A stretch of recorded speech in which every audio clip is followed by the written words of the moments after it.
नमस्कार, प्रणाम। हम पवन सिंह आज आप सबसे अपने दिल के बात शेयर करत हनी।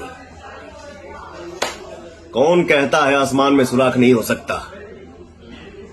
एक पत्थर तो तबीयत से उछालो यारो। हमारे बड़े भैया भारतीय जनता पार्टी के राष्ट्रीय प्रवक्ता और पूर्व केंद्रीय मंत्री सैयद शहनवाज हुसैन जी ने जब से बिहार के उद्योग मंत्री पद की जिम्मेदारी को संभाले हैं, तब से बिहार में उद्योग की एक अलग ही चर्चा है। बिहार में बड़े बड़े उद्योग लग रहे हैं। बिहार के बारे में निवेशकों की राय बदली है। तो मेरी पूरी शुभकामनाएं भैया के साथ है। हमारे मुख्यमंत्री श्री नीतीश कुमार जी के नेतृत्व में बिहार में उद्योग लगाने वालों को रेड कारपेट वेलकम मिल रहा है और मिलता रहेगा। जय बिहार, जय हिंद, जय भारत।